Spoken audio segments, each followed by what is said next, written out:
Doom the Dark Ages finally comes out today, and with it we have a whole lot of Doom discourse, with a lot of said conversations being about versions of hell that he could potentially solo, as well as a plethora of demons for him to potentially fight. But the matchup that unironically stuck out the most to me was dumping the Slayer from the version of hell from Hazbin Hotel. And seeing as how that show is semi-relevant with it being announced that multiple seasons are in the work, I figured that on top of the fact that this is already a very popular meme matchup, someone's got to cover it unironically. And seeing as how I'm the guy who takes those dumb Twitter matchups and just analyzes them unironically, I figured that it was about time that I put my hat in the ring. As today I'm gonna go in depth with the Doomslayer and the numerous imps, demons, and angels from Hazbin Hotel to see whether or not he actually does solo this verse. So if that sounds interesting to you, I implore that you stick around. But before that, obviously subscribe to the channel. We're on the road to 100,000 subscribers and we're really close. So I cover a whole plethora of different IPs, so odds are I've got something in the works or I've already done something that's gonna pique your interest. And I also have a proposal for you. If you guys get this video to 250 likes within an hour, I'll drop a short, so consider that a double upload. So just keep that in mind if you want to see more content out of me today. But with that said and covered, let's get into the topic that you clicked the video to find out. As we're going to cover whether or not the Doomslayer would just fall victim to the numerous characters from Hazbin Hotel, or would he be able to rip and tear until it's done. Firstly, we have Imps and Hellhounds. These guys are pretty much the main characters of Helluva Boss, and they also compose the weakest of the citizens that make up the underworld. So while these guys aren't anything special in particular, their feats serve as a baseline for every subsequent character that we aim to cover. And while to get it out of the way, characters such as Blitz, Moxxie, Millie have shown large building feats of durability. And they're also capable of physically scaling to giant mutated fish, which have showings in this range in terms of AP. So that would obviously scale to their attack potency as well as their durability. They're also pretty consistently shown to be able to track and move in tandem with bullets, granting them at worst supersonic combat speed and reaction time. But due to the manner in which these characters are dodging bullets, the feats would actually get them in the hypersonic ranges, which is certainly something. So with that out the way, let's see how the Doom guy would scale to these characters. And while Doom guy was literally able to defeat the massive Hell Titan before he became the Doom Slayer, and we have other Titans that are smaller than this one getting GPE in the large building level ranges just due to their size alone. So literally Doom guy at his weakest with barely any weapons, if we're gonna use the wording of the testament, could defeat hell beasts that are gigantic in scope. I also want to point out that this guy was stated to be hell's greatest warrior slash champion. So he would inherently upscale characters such as the Malagog, which are just so absolutely massive in scale that they have like town level GPE. And apparently Doom guy, just with his bare fists, can output that level behind his punches, as he was able to beat their champion. And in terms of his speed as well, he's also shown to be able to just outrun rocket launchers. And in comics made in tandem with the original game, he can just dodge lasers. So any hellhound or imp that tries to step to him is just getting ripped apart. So with the first layer of the underworld covered, let's just move on to the next. Now we have the Sinners of the Underworld, and these guys actually have feats that distinguish them from the last group of competition, unlike the Hellborn, which are just relative to the Imps for the most part.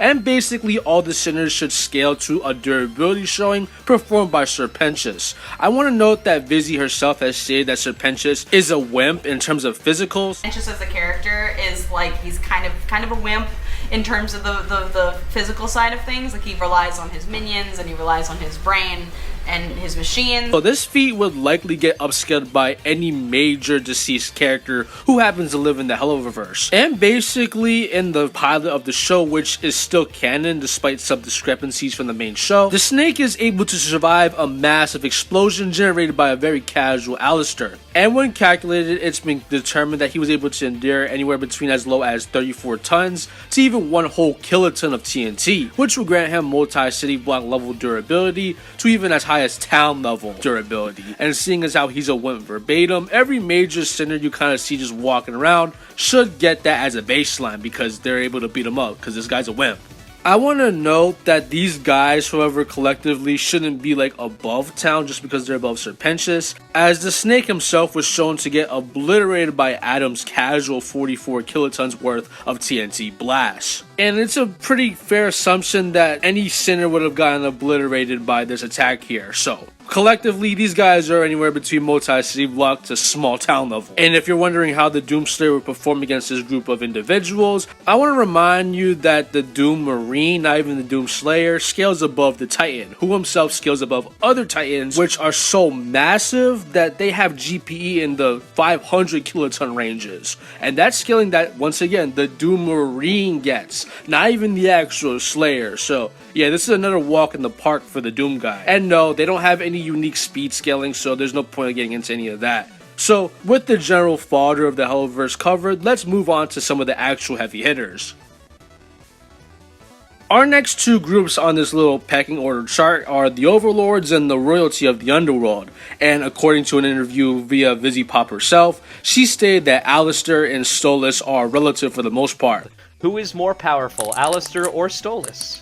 That's a good one. I haven't thought about that. I mean, the way their powers work is different, so it's hard to say. Though she thinks Stolas is stronger, a sentiment consistent with this official chart, she says that the two are comparable. So Overlords and Royalty would scale to one another, so there's no point in just doing them individually. As anything a Royalty performs, an Overlord would more than likely scale to, so let's just get into that. And as for AP feats, we start to see a substantial boost in base stats, as firstly you have a character known as Vox, who was able to cause a massive citywide blackout in one of the cities in the underworld, which is a feat that gets calced anywhere between 1 to even 200 gigatons, so that's large mountain level at worst. And it gets up to large island level at best though, but a lot of the feats that these guys are gonna get just come from Stolas, as he has a singing section which involves a whole bunch of celestial bodies. But with that being said, there's a lot of wank involving this section of the episode as well. I've heard some people say that he created this pocket dimension, or he moved the planets,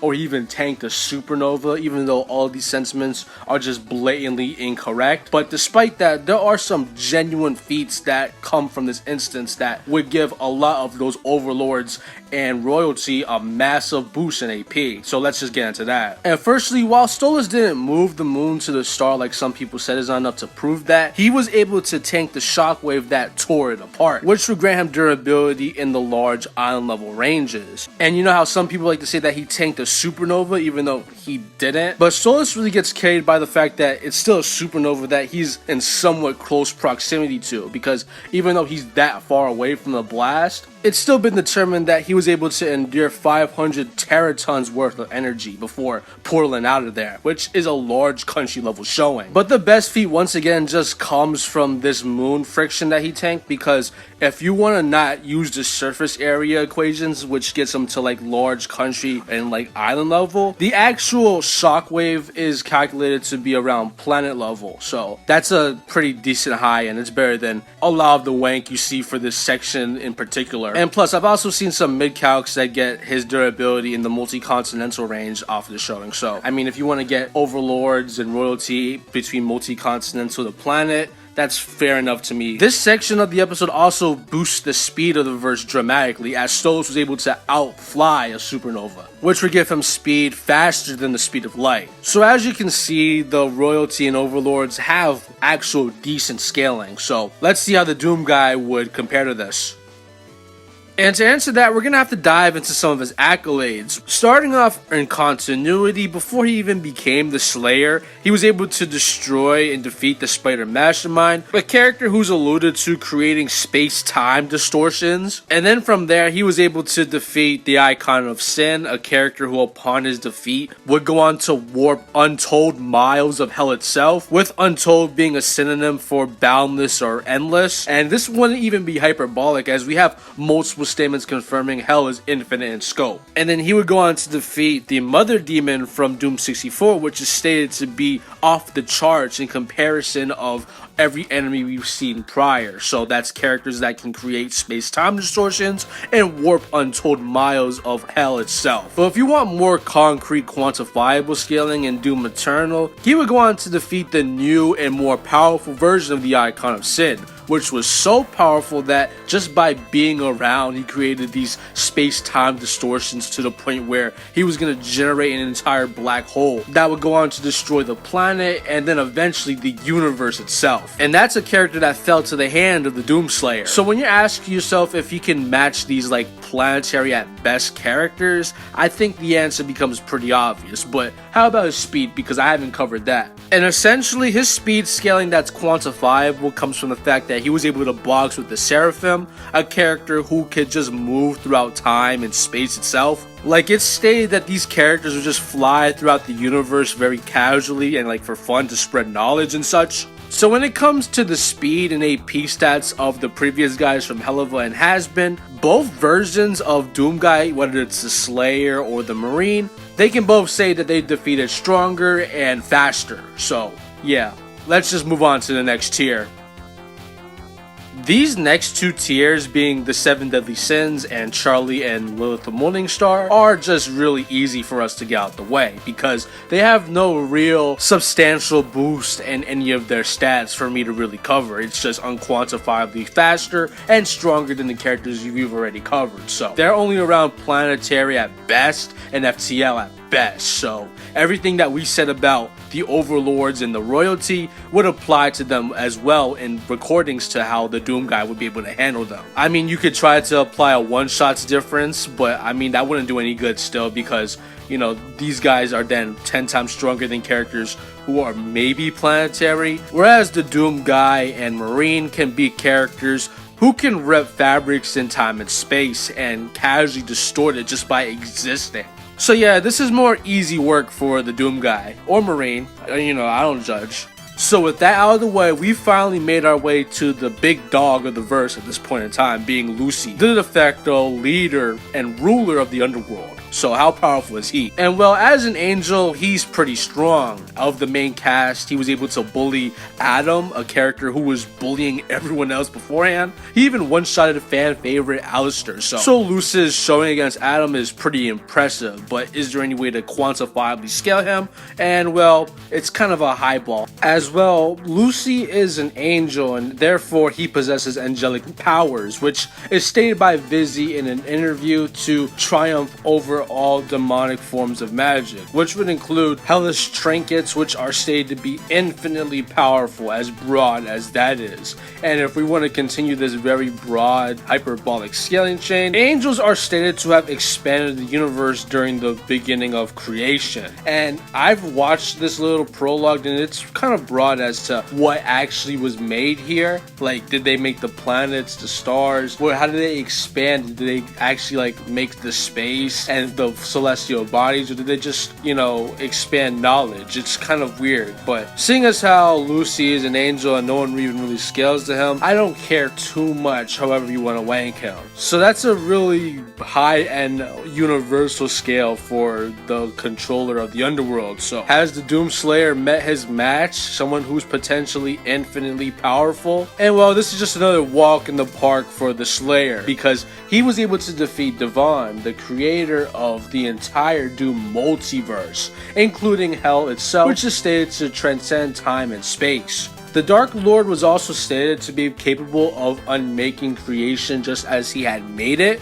So yeah, Doom guy beating that guy while he was in a super mech amping his physical stats on top of that makes the Doom guy way above even a high-end wank scale for anyone in Hazbin Hotel. And that's really just the conclusion of this matchup, because while the Hazbin verse is a little bit underrated low-key, and I was surprised by how strong some of these characters actually happen to be, it's just nothing that the Doom Slayer hasn't seen before. So to answer the question proposed at the beginning of this video, yes, the Doom Slayer would easily solo the likes of Hazbin and Helluva Boss.